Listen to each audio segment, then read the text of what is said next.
Hello guys, Damien Jones here again for you today.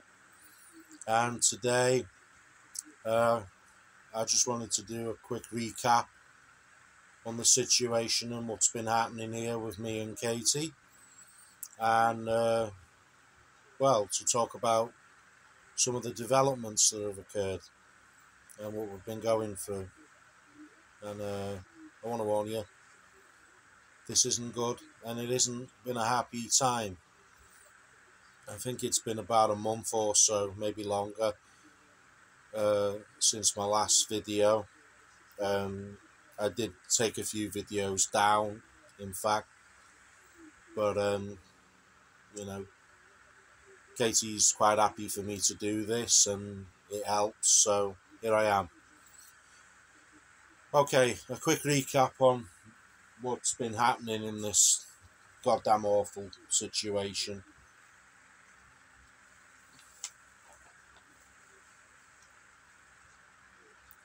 On the 3rd of the 5th this year, Katie was admitted to hospital with swelling of the stomach.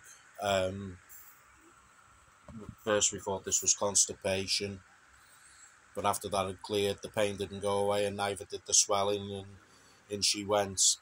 It was from there she was in for 6 days, and we were given a diagnosis of chronic liver disease,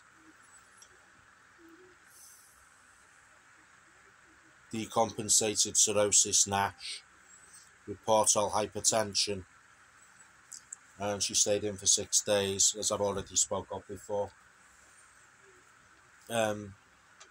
She came home, all her medications were changed, and then on the 13th of last month she was readmitted because she'd started to become confused and her behaviour had started to become bizarre, and this was when we upped a medication she's on, spirolactone, and this was on the 13th.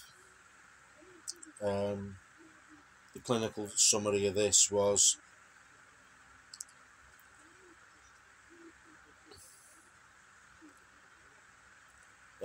patient was admitted with intermittent drowsiness, confusion and dysphagia on the 13th of the 5th. A living carer had noticed she was giving inappropriate responses, had thought block and slurred speech at home, and reports symptoms started after a spirolactone was increased to 100 milligrams. At presentation, she was noted to have mild flap with pitting, pedal edema. She was managed for hepatic encephalopathy, that's the confusion, and given antibiotics for a UTI. Whilst on admission, she was noted to have UGIB, but could not have OGD. This is basically endoscope, as she wouldn't tolerate it, being aggressive towards the staff, and was assessed to be of high risk.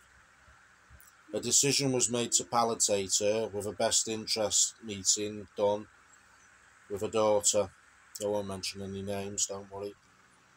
She was reviewed by the palliative care team with their inputs for management. She became more settled and confused on the 28th of the 5th and had no more episodes. That was then. To cut a long story short, Katie spent just over a month in hospital with this hepatic encephalopathy caused by a liver disease. This is the confusion. It causes madness, toxins build up in the body, and it goes to the brain. And she basically went to another planet.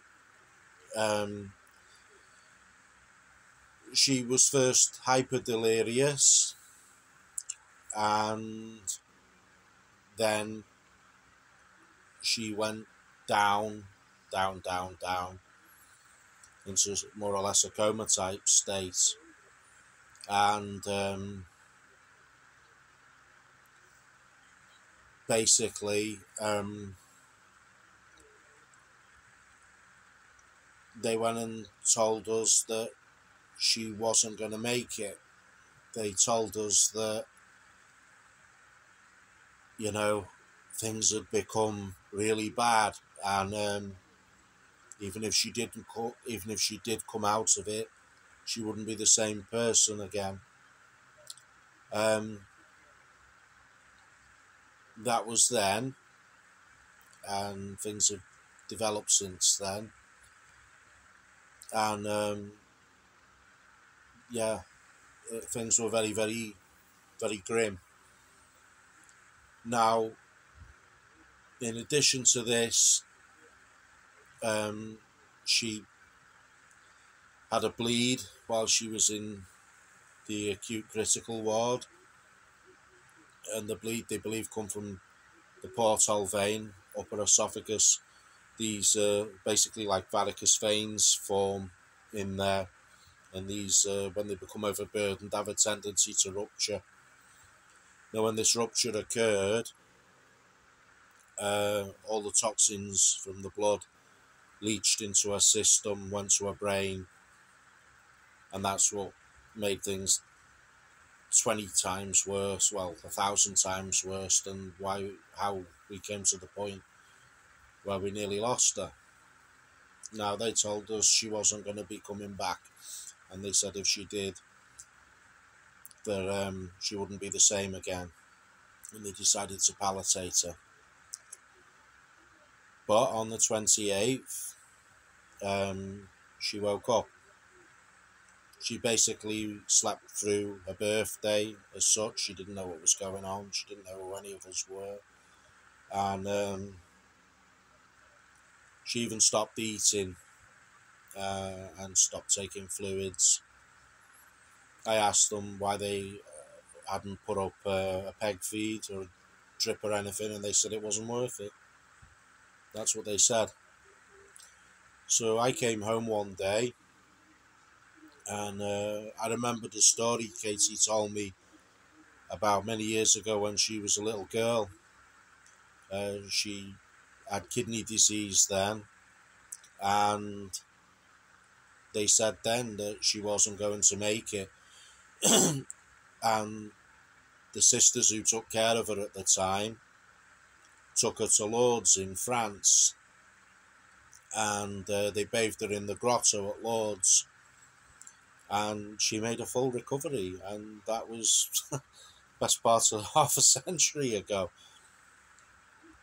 And now this comes about, and I remembered this story, and so what I did, bear with me,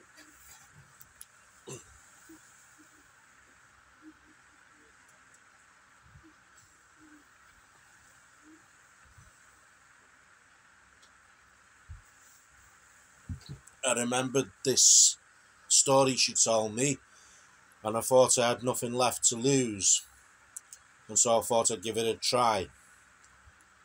And so, I mean, these are empty now. I scoured the house looking for not just any holy water, but Lourdes water. And I had this tiny little 15 milliliter bottle and this really old Virgin Mary bottle, which was pretty much half evaporated and the water had gone yellow with time anyway. I looked on the internet how to make it safe, and they said you could dilute it half by half and it still keeps its properties if you believe it. Well, I had nothing left to lose, so I tried it. And I put some of this on her lips and eventually filled her mouth, and she eventually started to take it and drink it. And from there on, we moved on to normal water. I exhausted my little supply here of Lourdes water, and on, when was it? Bear with me. On the 28th of the 5th, she woke up, and 3 days thereafter, she'd not only completely recovered her senses, but she used to suffer from memory fog anyway, and we thought that was from years of being on temazepam for her other comorbidities that she has. And she completely recovered from that as well. And she came home, and as the weeks passed, the swelling on her stomach, the ascites, went away, and we basically experienced a little miracle. And I even found online a place where I could get a litre of water from Lord's, and a taxi driver friend of mine able to get me some other holy water, but she wasn't keen on drinking that. It had to be from the grotto, so we got that, and as you can see, she's pretty much halfway through that now. All that aside, she seemed to be doing really, really well. I mean, okay, it's not been an easy 3 weeks. I mean, she was told, we've been told many different things by different people. On the day that she couldn't have the endoscope when she was still encephalopathic, some bitch that worked there went and told her daughter and me that she only had 6 months to live. And other people told her she wasn't going to make it on that same time, and yet she has, and she's here. Say hello. There she is. So we're sort of in a situation now where she's receiving palliative care. Now, I know palliative care doesn't always mean, so they say, it doesn't always mean end of life care. It doesn't always mean terminal care. The palliative care means, life limiting illnesses, As I say, I mean, I've read on the internet, and a few other people in the hospital have told me she could have a couple of years. And a doctor we spoke to more recently went and said, yeah, she could have a couple of years, maybe 2 or 3 years with this chronic liver disease. They decided not to put her on the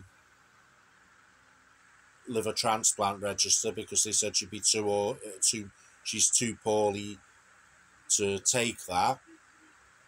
And they were going to do a procedure called TIPS, but I have had that explained to me why that can't be done, and that TIPS procedure is basically to put like a band around the portal vein, or it basically redirects the blood away from the liver or something, and something like that. But they went and said because she'd been encephalopathic, if they were to do that, she would become permanently encephalopathic, so they say in their infinite wisdom. And so obviously we accepted that. But my plan is to work on her and to get her into a better state of overall health through the means of physiotherapy, weight loss, diet, all these things. And to be honest with you, she's done very, very well. She was about 13 stone. Now, for somebody of 5'4", they reckon that's obese. I never did, but they do. She's come down to 11 stone. Her waist measurement has come right down. And, she seems to be doing well. Now, moving on. That's the recap. She was booked in again because now she's back with us. They were only happy to do the endoscope and to perform a procedure on her called band ligation, which is basically where those varicose veins in the esophagus down to the portal vein, they're basically tied off with elastic bands, and then they shrivel up and die and cease to be a problem, cease to be a bleeding hazard. And that has been successfully completed. They put 3 bands down there, and all would appear to have been well. But we have hit another milestone. I mean, we were all quite positive, and we've hit another milestone today. And A few days, just before she went in for a band ligation and her endoscope, um, she pulled herself up the bed on. She has like a monkey bar thing to help her reposition herself. And she pulled herself up and she pulled her side here, just under the rib. And ever since then, she was getting sharp pains. And anyway, these pains didn't go off. And obviously, when we went to the endoscope and everything, we got the doctor there to examine her. And he said he was quite happy that it was basically just a pull or a muscle tear or something, and there was nothing else. And it was going to take about 6 to 8 weeks to correct itself. And so we've been carrying on with that. But Katie called the doctors as well, because the pain and everything with it. And she was casually told over the phone that since her last blood test, they believe that she now has pancreatitis as well,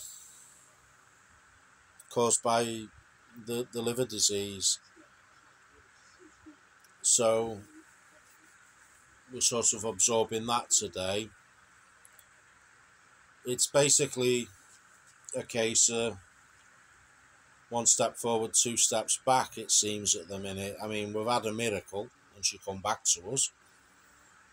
And she's had a procedure done, which makes things a lot safer. And then they say she's got pancreatitis. Now, she's had pancreatitis before in the distant past, isn't that right? When she had gallstones, but she had a gallbladder removed, didn't you? Yeah? So, at the moment, we're all pretty much on an emotional roller coaster with it all still. And that's why I haven't really been making any of my usual videos, and why I've not really been around for a long time. And it's pretty much that's where we're at the moment. Now, when the doctors decided to palliate her, I mean, frankly, both myself and Katie aren't happy about that. And we're only really using the company that deal with that. We won't mention any names. Because we think they might be able to give us some things to help us make Katie better. What the plan is to hopefully get Katie into a better state of physical being, so that she's already lost weight, that she can actually tolerate that. But whether they'll do that or not, we don't know. We're just going to have to keep trying. I mean, really, nobody's listening to me, because I'm only the carer and all the rest of it. Nobody's really listening to me, which is frustrating. And it seems whenever we approach the doctors about this, they seem to prescribe things which, frankly, she'd already been taken off while she was in hospital because it wasn't suitable for people with liver disease, such as the NHS here in Britain. But as I say, we don't really know, and we're just sort of taking it one day at a time, ain't we? An hour at a time, she says.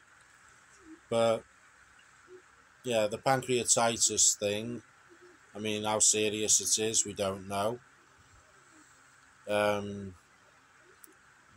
Will the inflammation go down, or will that become another chronic condition? We don't know. And that's pretty much where we're at. So there it is, really. Just a bit of an update and a recap on the situation. I mean, yeah, obviously we're pleased that Casey lived and bounced back from the odds, because with a bleed like that occurring and causing so much damage as it did while she was in, I mean, she has a low blood platelet count, and there's no way she could have coagulated such a bleed, and seeing as everybody thinks she's so physically, frail and everything, how the hell did a system manage to clear all that out? And how did it, when she woke up, how come she wasn't like permanently affected by the encephalopathy? I mean,